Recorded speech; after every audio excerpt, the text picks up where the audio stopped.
Hello, my name is Robert Dean Steele, and this is Real Living. Listen to what Paul writes in Romans chapter 15:13. Listen to this. May the God of all hope fill you with joy. Now, what Paul is writing here as he finishes off the book of Romans, he says, listen, there's a God who wants to give you a hope. One of the greatest scriptures of the Old Testament is Jeremiah 29, verse number 11. It says that God has good thoughts towards us. He has a desire to give us a hope and a future. Think about that for a moment. When you don't have any hope, you don't believe that anything good is going to happen to you. In fact, you think that this is the end of the story, not realizing that the situation that you're dealing with right now is just a page in your story. Recently, I spent some time with my brother-in-law, Dave. And Dave, for many, many years, did not serve the Lord. But when he got the news that he had cancer, he came back to the Lord. Last night, I spent some time with Dave.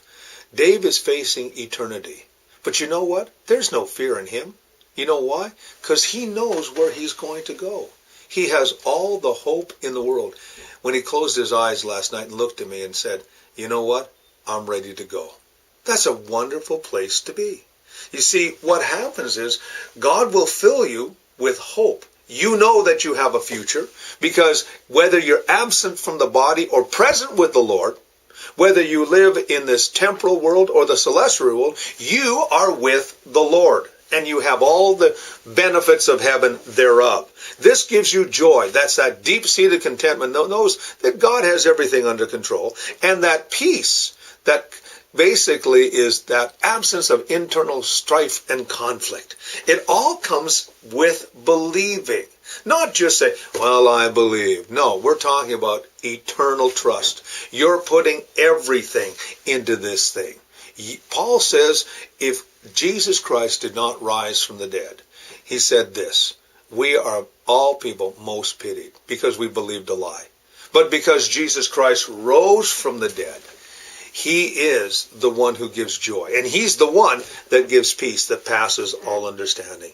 He says, all of this is by the power of the Holy Spirit.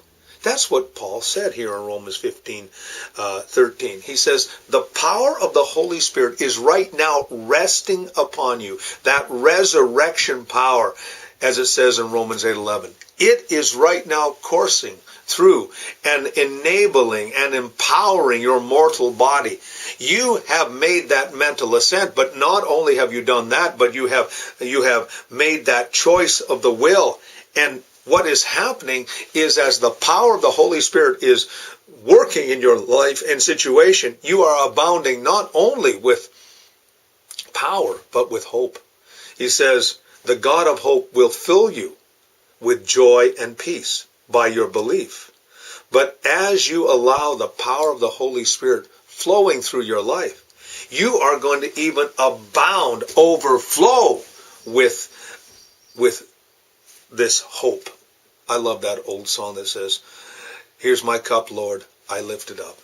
Come and fill me. And you know, that's what the Lord wants to do today. He wants to fill you.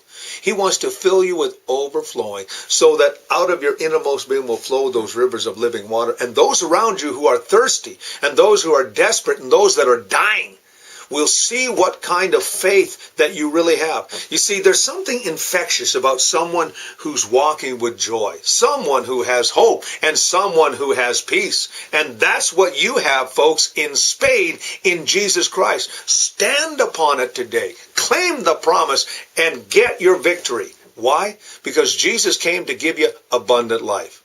The enemy comes to rob, kill, and destroy. But Jesus says, I've come to give you abundant life. You have abundant hope. You have abundant peace. You have abundant joy, abundant power. And all of that creates an overflow that you can give to others.